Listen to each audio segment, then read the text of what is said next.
گرامی، اللہ تبارک و تعالی جن اعمال کو بہت پسند فرماتا ہے ان میں سے ایک یہ ہے کہ مسلمان دوسرے مسلمان بھائیوں کے باہمی معاملات کو بہتر بنانے کی کوشش کرے۔ جو آپس کے معاملات ہیں انہیں بہتر بنانے کی، مل جل کر انہیں بہتر بنانے کی جو کوشش کرتے ہیں، بچھڑنے والوں کو ملائے، ناراض مسلمانوں کی آپس میں صلح کرائے، باہمی غلط فہمیاں دور کرائے، آپس میں محبت بڑھانے کے لیے اپنا کردار ادا کرے اور اچھی نیت کے ساتھ عیبوں کی پردہ پوشی کرتے ہوئے مسلمانوں کو ایک دوسرے کی خوبیاں بتائے، نہ کہ خامیاں بتائے۔ جبکہ مسلمانوں کے باہمی معاملات کو خراب کرنا یہ چیز بھی اللہ تبارک و تعالیٰ کو ناپسند ہے۔ اللہ اس چیز کو پسند نہیں فرماتا کہ مسلمانوں کے درمیان لڑائی جھگڑا کرایا جائے، انہیں آپس میں لڑایا جائے، ان کا جو بھی معاملہ اس کے اندر کوئی نہ کوئی ایسا طریقہ کر کے انہیں الگ کیا جائے، جدا کیا جائے۔ ارشاد باری تعالیٰ ہے انما المؤمنون اخوہ فاصلحوا بین اخویکم واتقوا اللہ لعلکم ترحمون۔ یقیناً مسلمان آپس میں بھائی بھائی ہیں تو اپنے دو بھائیوں میں صلح کرو اور اللہ سے ڈرو تاکہ تم پر رحم کیا جائے۔ تو اللہ تبارک و تعالیٰ قرآن مجید میں ارشاد فرما رہے ہیں کہ مسلمان کا بھائی ہے، آپس میں صلح کراؤ، اور یہی بات اللہ تبارک و تعالیٰ کو پسند ہے تاکہ تم پر رحم کیا جائے۔ سیدنا انس بن مالک رضی اللہ تعالیٰ عنہ کی روایت کا خلاصہ یہ ہے کہ ایک روز سرکار دو جہاں صلی اللہ علیہ وسلم تشریف فرما تھے، آپ نے تبسم فرمایا، یعنی زیادہ انسنا بھی جو ہے وہ بھی صحیح نہیں ہے، تبسم فرمانا اونلی مسکرانا۔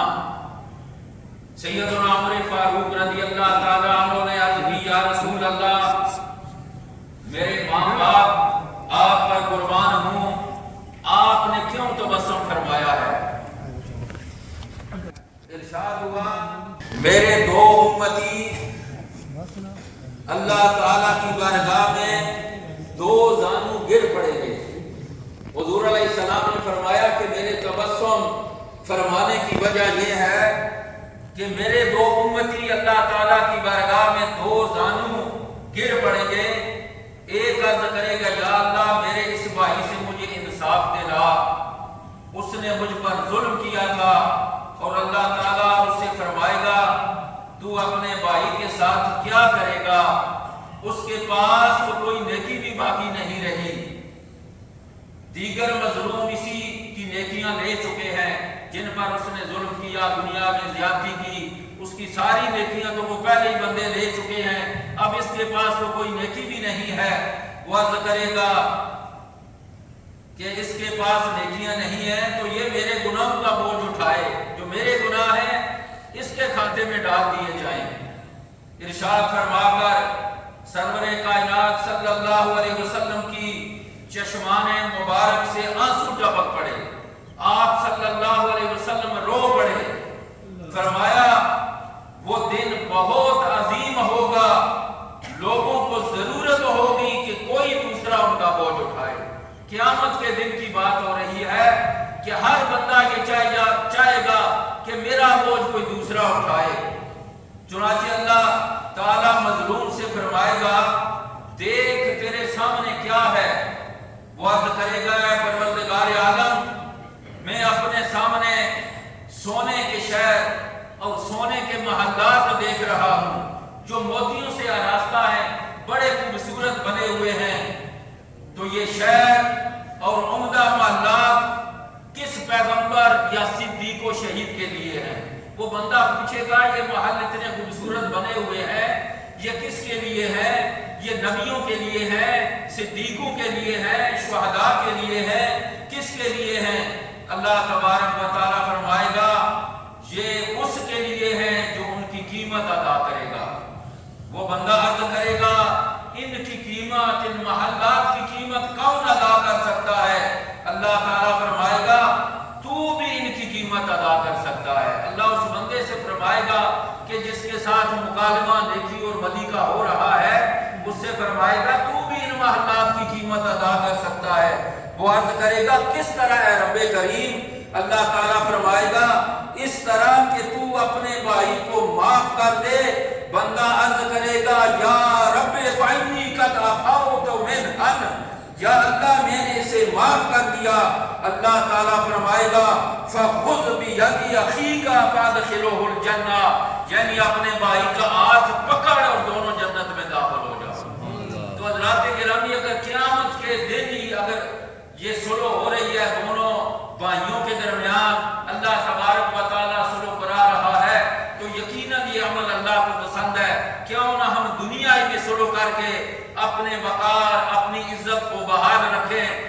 اور ایک بات ہمیشہ ذہن میں رکھیں، اگر آپ دوسروں کو عزت دیتے ہیں، ان کی خامیوں پر پردہ ڈالتے ہیں، ان کے لیے آسانیاں پیدا کرتے ہیں، ان کے ساتھ دھوکہ فراڈ نہیں کرتے ہیں، ان پر ظلم زیادتی نہیں کرتے ہیں، تو بظاہر تو ہو سکتا ہے کہ دوسرا شخص جیت جائے، وہ کامیاب ہو جائے، لیکن رب کی نظر میں آپ کامیاب ترین انسان ہیں، دنیا میں بھی اور آخرت میں بھی۔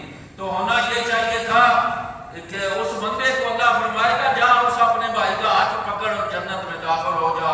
پھر آپ صلی اللہ علیہ وسلم نے فرمایا اتقوا اللہ واصلحوا ذات بینکم فإن اللہ تعالی یصلح بین المسلمین، اللہ تعالیٰ سے ڈرو اور مخلوق میں صلح کراؤ، اللہ تبارک و تعالیٰ روز قیامت مسلمانوں میں صلح کروائے گا۔ تو اللہ تبارک و تعالیٰ ہمیشہ اپنے بندوں پر رحم فرماتا ہے، تو بالخصوص اللہ رب العالمین مسلمانوں سے، بلیور سے بے حد محبت فرماتا ہے۔ اس نے اپنے محبوب مکرم صلی اللہ علیہ وسلم کو بھی رؤوف اور رحیم بنایا ہے۔ قرآن کریم کے اندر جہاں اللہ کی یہ صفات رؤوف اور رحیم، حضور علیہ السلام کو بھی ان صفات سے نوازا ہے۔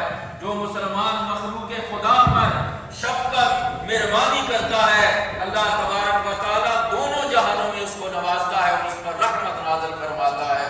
سیدنا عبداللہ بن عمر رضی اللہ تعالیٰ عنہما سے روایت ہے کہ نبی کریم علیہ السلام نے فرمایا رحم کرنے والوں پر اللہ رحمت فرماتا ہے، تم زمین والوں پر رحم کرو، آسمان والا قدم قدم پر تم پر رحمت برساتا رہے گا۔